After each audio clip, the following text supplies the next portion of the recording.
গত 12 এপ্রিল রাজধানীর রায়েরবাগ এলাকায়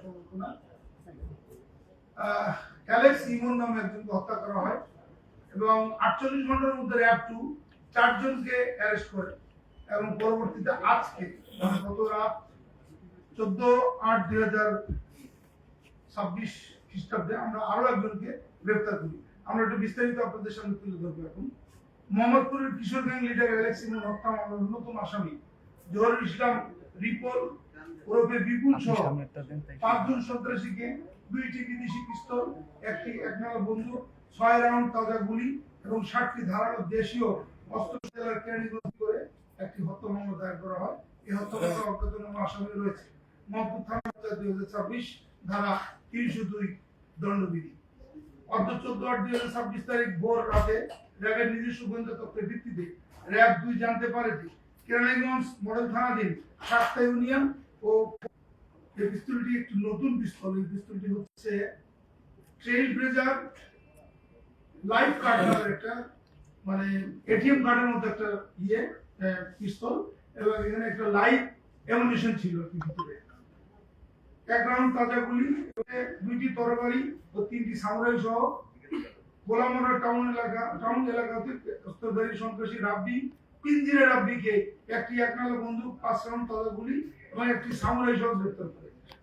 র্যাব 2 রাজধানী দলটি আসামি পিঞ্জিরা রাব্বি দেওয়ার তথ্য মতে মোহাম্মদপুর এলাকার আলোচিত জহুরুল ইসলাম ওরফে রিপেল ওরফে বিপুলকে একটি বিদেশি পিস্তল সহ গ্রেফতার করে। উল্লেখ্য যে উক্ত মামলা রুজু হওয়ার 48 ঘন্টার মধ্যে র্যাব 2 এজাহার নামী আসামি 4 জনকে গ্রেফতার করে। অদ্যবধি র্যাব 2 একজনকৃত আলামত ও গ্রেফতারকৃত আসামিদের বিরুদ্ধে তাদের পিসিপিআর আমরা আমাদের প্রেস রিলিজে রিফ্লেক্ট করব।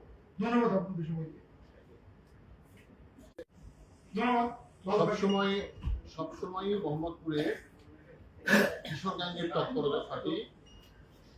র্যাবের ইনিশিয়েটিভ আছে, পুলিশেরও ইনিশিয়েটিভ আছে, গ্রেপ্তার আছে, অস্ত্র উদ্ধার আছে, কিন্তু কিশোর গ্যাং যে জায়গায় সে জায়গাতেই আটকে আছে। অনেকে বলে থাকেন যে কিশোর গ্যাংয়ের তৎপরতা নিয়ন্ত্রণ হচ্ছে না গডফাদারদের কারণে। র্যাবের সিও হিসেবে আপনি কি মনে করেন গডফাদারদের গ্রেপ্তার করা উচিত? আমরা তো গডফাদারদের গ্রেফতার করছি, আমরা তো খুব বেশি নিচের কাউকে খুব বেশি ব্রাঞ্চ গুলোকে হাত দিচ্ছি না। আমরা গডফাদারদের গ্রেফতার করছি দিকে মোহাম্মদপুর আগের তুলনায় অনেকটা স্থিতিশীল এবং আমরা আশা করি অদূর ভবিষ্যতে, নিকট ভবিষ্যতে মোহাম্মদপুর আরো বেশি নিরাপত্তা প্রিয় হবে এবং সবাই নিরাপদে মোহাম্মদপুরে বসবাস করতে পারবে। এবং মোহাম্মদপুরের এগেইনস্টে যে হাইপটা যে মোহাম্মদপুর আসলে সিটি অফ গড সেটা অনেক পরে কথা বলা হয়, এগুলো আসলে একটা হাইপ। চেষ্টা করছি, অনেকটা নিয়ে এসছি।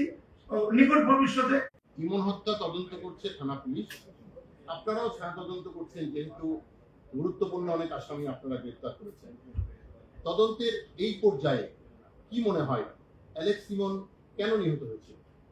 এটা তদন্তকারী কর্মকর্তা বলতে পারবে। আমরা আসলে তদন্তকে সহায়তা করার জন্য অ্যারেস্ট একটা গুরুত্বপূর্ণ ইস্যু এবং অ্যারেস্টের পরে যখন তদন্তকারী কর্মকর্তা তাদেরকে রিমান্ডে কিংবা জিজ্ঞাসাবাদ করে